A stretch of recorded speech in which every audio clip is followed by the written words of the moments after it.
As a fourth-generation entrepreneur and business owner, I know the grit and grind that it takes to run a business. With Chingon S.A, we're capturing stories from other local business owners and community leaders to highlight them for you, our querido community of San Anto. From the culture, for the culture. What's up, everybody? Welcome back to another episode of Chingon S.A. This is a podcast where we're sitting down talking to entrepreneurs, builders, community leaders who are putting the work and shaping the future of our city. So if this is your first time joining us, welcome.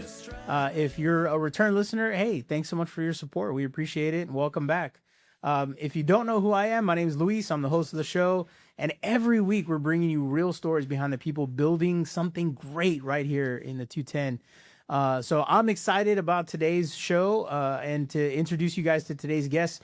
Marcus Walker is the executive director of Daily Bread Ministries right here in San Antonio, where for the past 15 years, he's been on the front lines helping lift people out of poverty through connection, dignity, and community partnership. Before planting roots in San Antonio, Marcus served as a missionary based in Germany, leading outreach efforts across Eastern Europe and Ethiopia. So when we talk about a global perspective and a local impact, this man has lived it. He's also a proud husband to his wife, Doris, who's originally from Switzerland. So I'm curious about how you guys met. I'm going to ask you about that. And a dad to their son, Noah. And a guy who believes that strong families and strong communities go hand in hand. So welcome to the show, Marcus. Thanks. It's great to be here. Yeah. So you're not originally from San Antonio. Where are you from? I was actually born here in San Antonio. Oh, okay. When I was 3 years old, we moved to the Valley. Okay.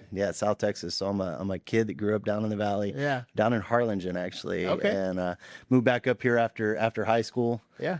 Went to school here for a little bit. Okay. And just kind of a long journey there. But yeah. So after high school, I was back in San Antonio. Was working here, going to school here.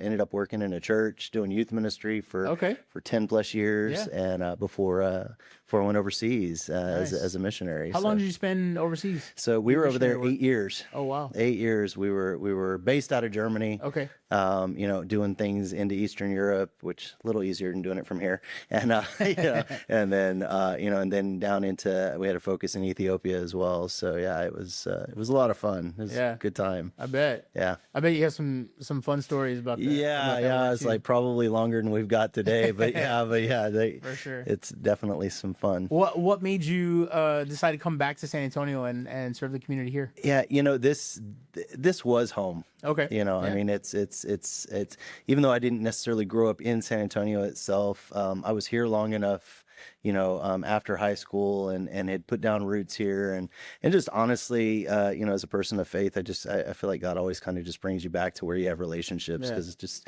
seems to be the way He works, sure. And so we felt like we were called back here.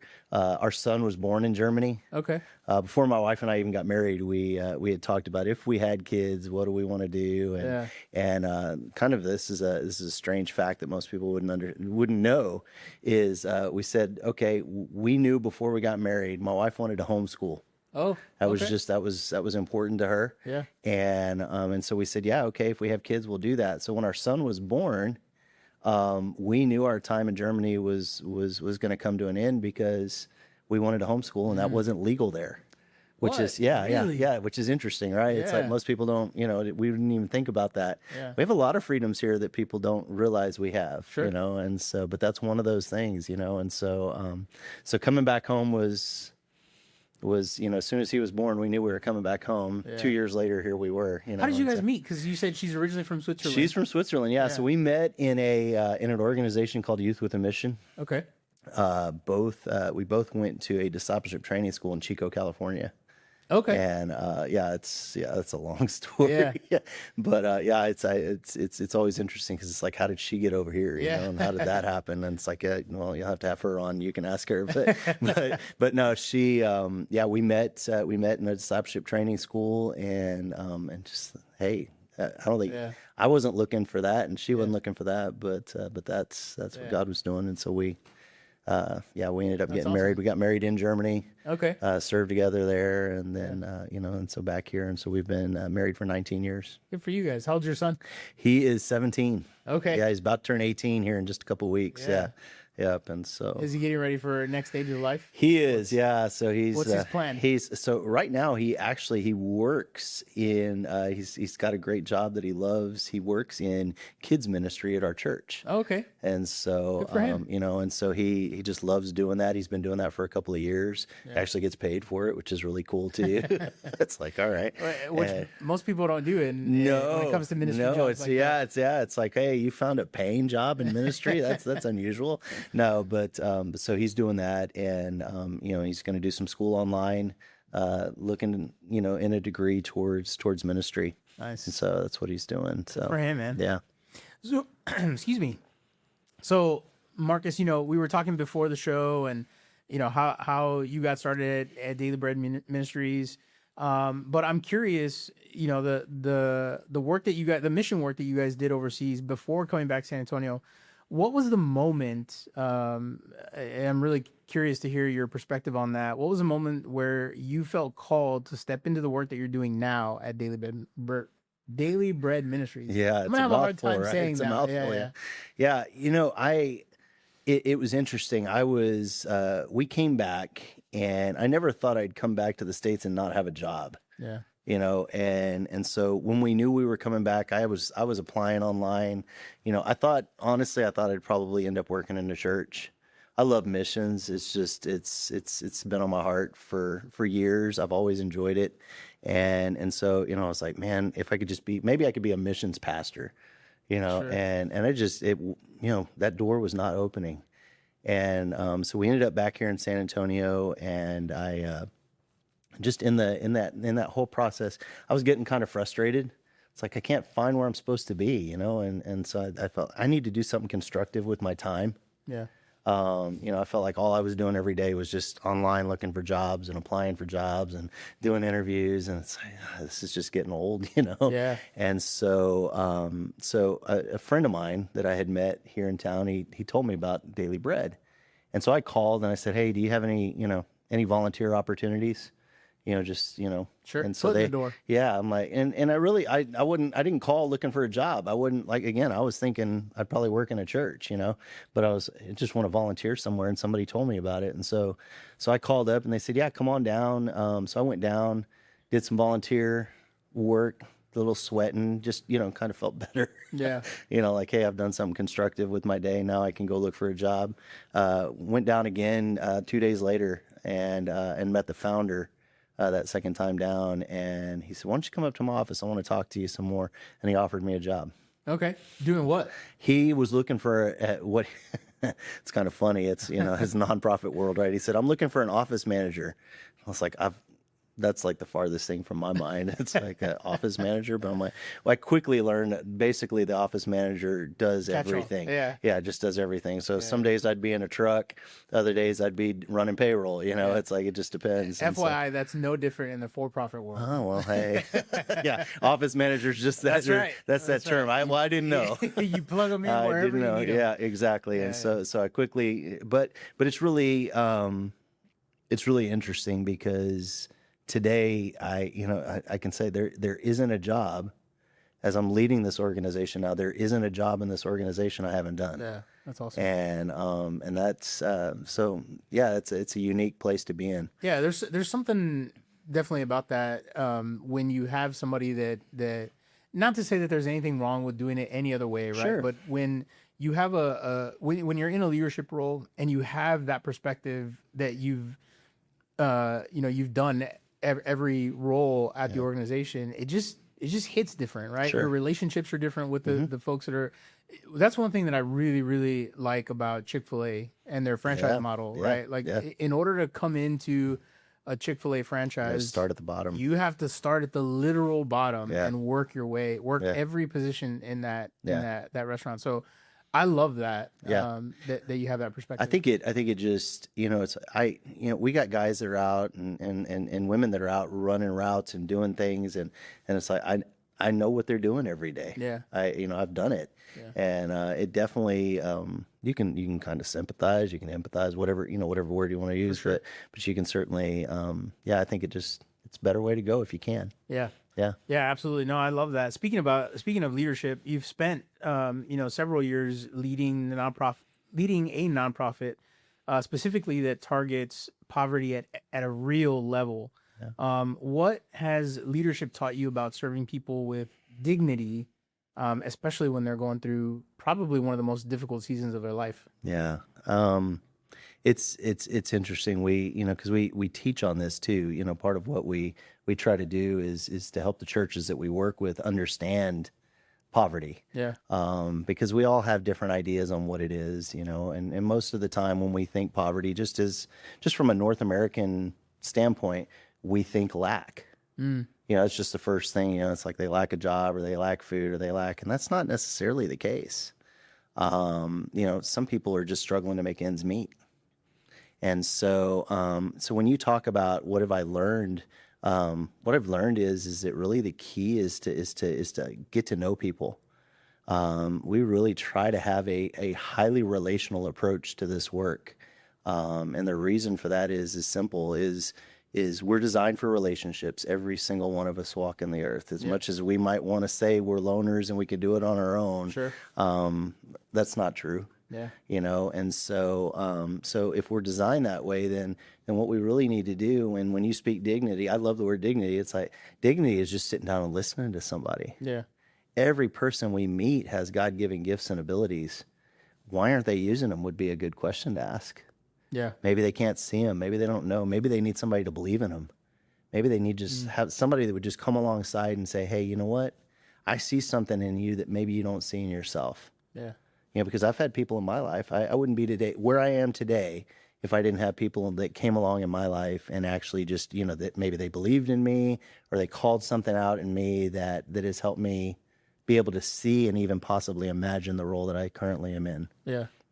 Let's talk about Daily Bread Ministries for just a minute. We've touched on it briefly, but I'm curious, what as an organization is it that you guys actually do? Yeah. Good question. Yeah.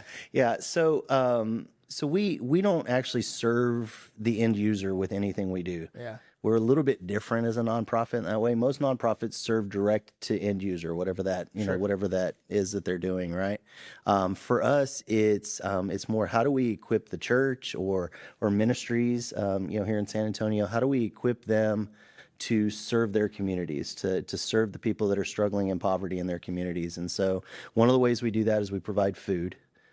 Food we view as an incredible tool. So last year we distributed a little over $11 million worth of food. Wow.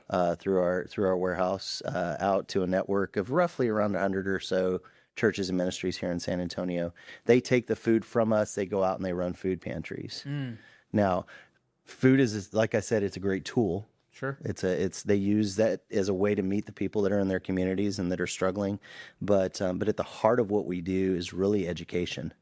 And so helping these churches understand how to engage with people that are struggling with poverty. Just passing out food to them isn't going to solve the issue. It isn't going to solve the problem. Yeah. And so from there, we do a variety of different classes as well. We do some financial training, and some parenting classes, things of that nature, but not to the end user. We teach the church how to run those classes in their communities. So, I'll just give you a quick, easy way to tie it together. It's, say I'm talking to you and you're leading a ministry or you're pastoring a church. I'm going to give you food and I'm going to say, hey, these are the different ways that you can use this food to engage with your community and meet people. Yeah. But as you meet them, you're probably going to learn. They may have jobs, but they're struggling to make ends meet. Well, here's a finance class. Let me show you how to run this finance class. I'll come alongside you, help you do that, whatever that looks like, provide the curriculum, whatever, even provide facilitators if needed. But let me put a tool in your hand as a community person. Ministries and churches are kind of central to their communities. For sure. So if we can equip them with tools, then maybe they can start to change their individual communities. And so that's how that works. I love that bigger vision than just giving food to someone, right? Yeah. food is great, and it's it's a necessity. Yeah, absolutely. Everybody needs it. Yeah, absolutely. Yeah. But when that's also one less thing that somebody has to worry about. Yeah. Right. So when you're talking about that end user that is, struggling to make ends meet, one of the things that they're probably their biggest concern or one of their biggest concerns is food. Yeah. Right. And if they're worried about where's my next meal coming from or how am I going to feed my kids, then they can't worry about financial literacy. That is 100% correct. You understand that better than most. Congratulations. So thanks. I tried. Yeah. But so you guys are helping to solve a bigger issue than just, giving somebody food. Yeah. You're using food as a tool to help, kind of guide those conversations. Yeah, let's see if we can take care of this issue so that you can focus on the things that are really going to help you. Yeah. The food's going to help you today, but you're going to be hungry again tomorrow. That's the truth of it. And so if we can take hunger off the table as an issue, then we can start to focus on some of the deeper things that are going on. Yeah, that's great. Do you guys work at all with companies, businesses that are interested in working in the community and getting involved, or are you only working with churches? Do you work with other nonprofits? So we're so as a organization, we're Christian faith-based organization. So we are working with Christian ministries and churches, but ways businesses that have engaged with us. Yeah, we've got all kinds of businesses that engage, mostly on a volunteer level. They come down, they help us prepare food. I mean, I told you we did little over $11 million worth of food that went through our warehouse last year. We do that with 9 total staff. We're not sitting here with tons of staff, and so we rely on a lot of volunteer power. Wow. To do that. And so when groups come down and volunteer, we get a lot of businesses that come down and volunteer, church groups and stuff like that. And so is that a need that you guys have? Absolutely. Okay. Yeah. That's exposure is a need, it's sitting here. You just having me on here is great exposure for us. Sure. Well, we're glad to have you on here. Yeah. I mean, I've heard a lot about you guys, from meeting people. I know a couple of friends that are that sit on your board of advisors, have sat on your board of directors. Yeah. But I've never gotten to the core of what it is that you guys actually do. To be quite honest with you, I thought you guys were like another food pantry, right? That you guys provided food for folks, and you do. But like we've discussed, you're using that to address a bigger issue. Yeah. When you're working, when you think about the work that you're doing, and the poverty level that you have seen up close, what is it? What is something that you feel like gets misunderstood about folks that are in poverty currently? Yeah, I think there's so many different things I could probably choose from. But probably one of the main things that just somehow gets lost, and honestly, before I was doing this kind of work, I probably would have said the exact same thing.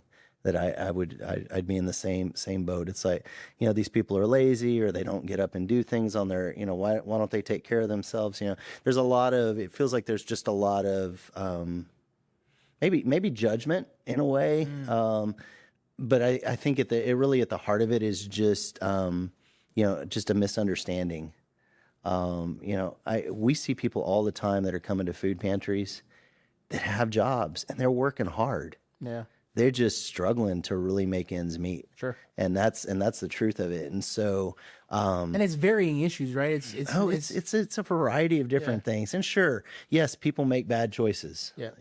That's not going to change. I mean, we're human. I make bad choices. Sure. It's like, they just haven't necessarily affected me financially. Right. But some people that's the case, and they're overcoming those bad choices. And that's where education really actually plays a really big role in it. Yeah. I've been blessed to have some good financial education. Yeah. So I understand how to manage the money that I have. Where a lot of folks, that's a simple thing. It's like if we could just teach them how to avoid some of the pitfalls and the mistakes, it would change everything for them. Yeah, I mean, and I think a lot of those choices come from desperation, right? Like Sure. they feel like they don't have any other choice. Yeah. And it's a lack of education, right? Yeah. I think at the core of it, it's a lack of like, they don't know what their options are. They're a lot of times they're afraid to ask for help. Yeah. And I know, cause I've been there. Yeah. I can be pretty prideful sometimes. But yeah, I mean, I think a lot of that comes from, lack of education, exactly what you're talking about. And also the fact that, some of it is pride. Yeah. I think you're kind of hitting the nail on the head as far as what you're saying. It's like they're in the situations they're in. They don't necessarily even know how they got in those situations sometimes, but yeah, pride's certainly a part of it. It's, it's like, there's probably things I'm too proud to ask for help in, I mean, everybody can identify with that. Well, I think sometimes people can be afraid to ask questions because they're afraid of the judgment that comes with the response. Right. And I think they're, for whatever reason, they feel that judgment from other organizations that they might go to. So they don't want to come to an organization like yours, or they don't maybe want to ask their church because they feel like they're going to be judged for it. Yeah. And so when we talked about dignity earlier, but when you're coming alongside them and you're providing these other resources and you're really truly showing that you care about them and not just helping them solve this one problem, I think that speaks volumes to folks that are in that position. Yeah. There's so many things that we talk about just on a training level that are really simple. Yeah. And that anybody could apply. You don't have to run a food pantry to apply this. You see the person that's struggling. Why not talk to them? Why not ask them their name? I mean, just have you ever been somewhere where somebody remembered your name? Yeah. We talk about that all the time when it's like, hey, if you're running a food pantry, if you could do just a simple thing of remembering somebody's name, it implies they have value. A lot of times when people are struggling, they don't feel like they have any value. And so, it's like, if I don't have any value, then that shapes every decision that I'm making. Yep. Man, that's powerful. And so, but it's so simple. Yeah. To just stop and listen. We're in a very rushed society, very rushed culture. Everything is on a clock, and so I like to say that relationships are not what's the word I'm looking for? They're not efficient. We love efficiency. It's like, hey, let's get this done. Let's take care of this. I just want to knock this out so I can move on to my next thing. Yeah. But the truth is that relationships aren't efficient. They take time. Yeah. They take energy. And so, but everybody can, if everybody just focused on one, well, change things. And I see how, an organization that's providing help to this underserved community, a lot of times, because there's so much assistance that's needed, they're like, let's just get these people in overwhelming. And out. Yeah. It can be overwhelming. So I can see how it's easy to kind of fall into that. Absolutely. Right. And I love what you guys are doing in that, you're really trying to be intentional about, or at least equipping those that are going out to the front lines and doing that kind of thing. I'm curious, man, you've seen a lot, right? You've seen a ton both around the world and here at home. But I'm curious, can you tell me about either maybe one person or one family that you've kind of met through the work that you're doing, that you never forget, right? And that their story stuck with you, right? Yeah. I had so many stories to choose from, right? It's like, and I feel like I've been, I told you I've done a few of these podcasts lately, and it's like, do I tell the same story every time? I end up doing that because I think it's such a powerful testimony of this. So we run a class, or we teach a class to our church partners, and they run the class, and it's called Raising Highly Capable Kids. Raising highly capable kids. Yeah, okay. It's a parenting class. You guys really like the mouthful. Yeah, we do. Yeah. If it doesn't have at least six words in it, no, I'm just kidding. No. So Raising Highly Capable Kids. We didn't write it. It's it's a curriculum that we use, but basically it's a parenting class, and the idea is if you want to break the cycle of poverty, let's equip parents with some skills that maybe they didn't see growing up. You know, that's it, because the truth is poverty is a cycle. Yep. And so, so if we could equip parents with better tools than maybe they saw, then maybe we could start to break that cycle. And so that's the idea. And so these classes, they come together in a church, and it might be 10 or 12 different people that are in this class, and they learn just different skills. Simple things like, why is it important to know your friend's kids, or what are the developmental things going on inside my teenager? It's like overnight my kid turned 13, and they're like, I don't know what to do with them anymore. Stuff like that. So they get a chance to talk about those different things, and build community at the same time. Sure. So I was at a graduation, because we do a big graduation at the end of every one of these classes. It's funny because it's not funny, but it's just interesting. Sometimes that graduation is the first graduation that somebody in that class has ever had. Oh, wow. That's powerful. So bring out the caps and gowns, do the whole thing, right? Let's make a big deal out of this. You finished 12 weeks of a parenting class, and that's the first thing you've ever finished in your life. Wow. Well, let's do that. Let's celebrate that, right? And so it was a chance for some folks to say, anybody want to get up and just share what you've learned? This man gets up and he says, my ex-wife and I have taken this class together. Yeah, like that's a different one. It's like, wow, okay. And he goes on to share that what he learned in the class was, he said, when we were married, I was trying to raise the kids the way I was raised. Yeah.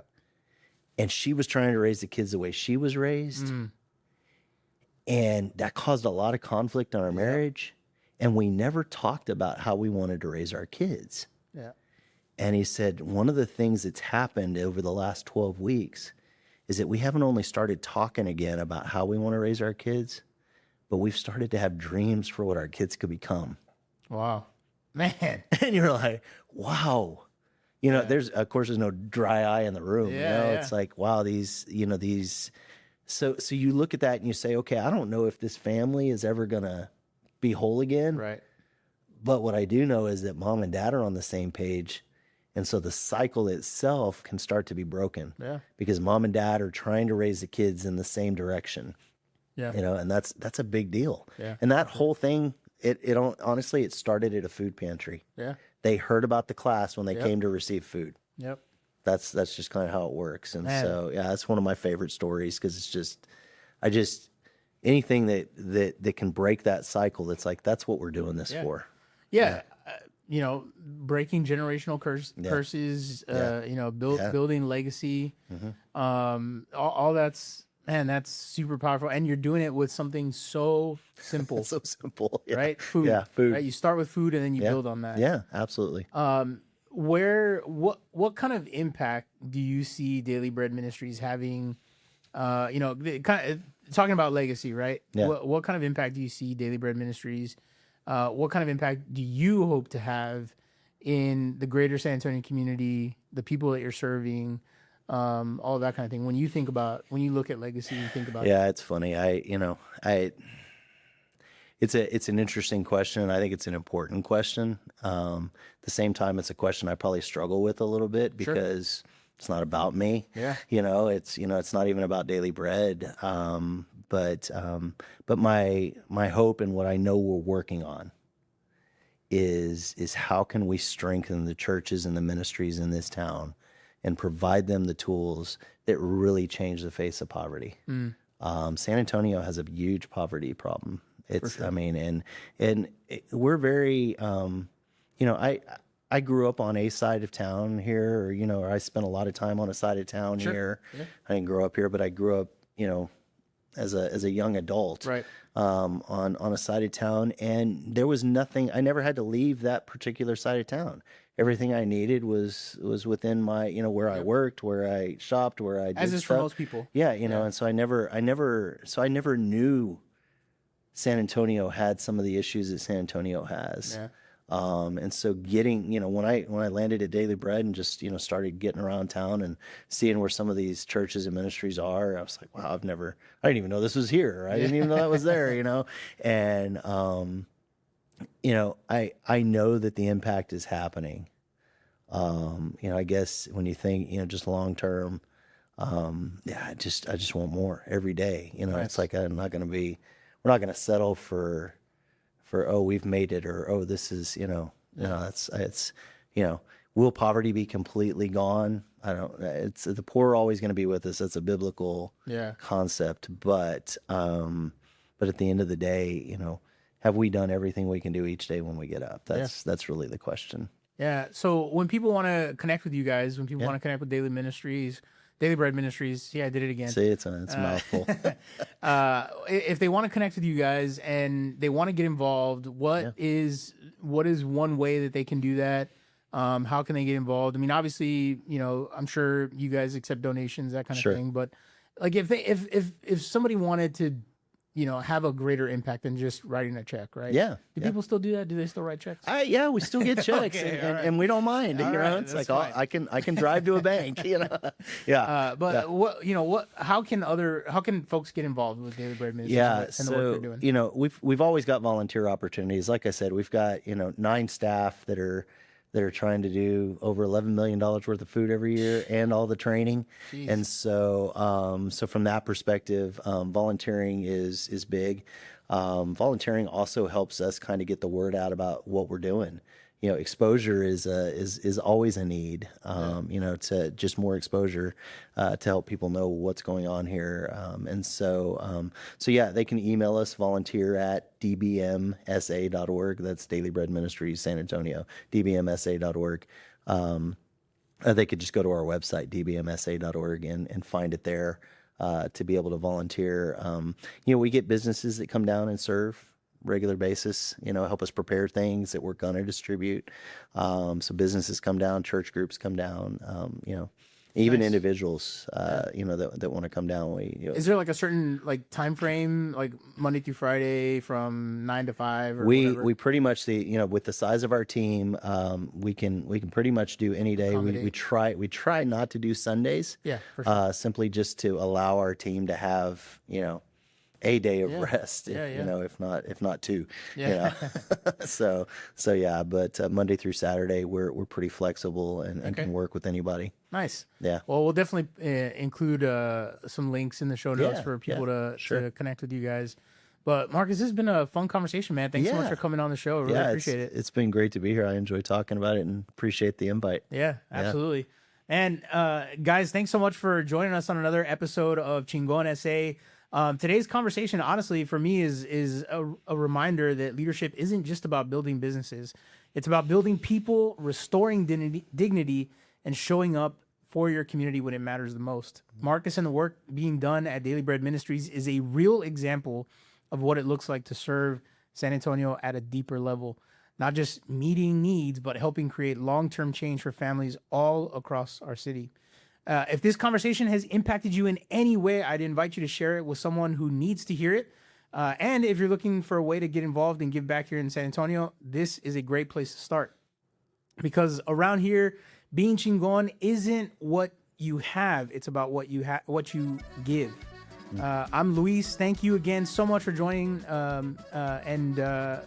thank you again for joining us here on another episode of Chingon S.A. Until next time, keep building, keep serving, keep showing the world what San Antonio is made of. We'll see you guys next week. This has been an LIS Studio and Serafina Digital production. Be sure to like and subscribe to the show on your favorite platform, and tell a friend about the show by sharing this episode on your Facebook and TikTok. If you're a business owner, entrepreneur, or someone doing really cool things in San Antonio and want to get your story on our show, email us at luis@lealinsurance.com.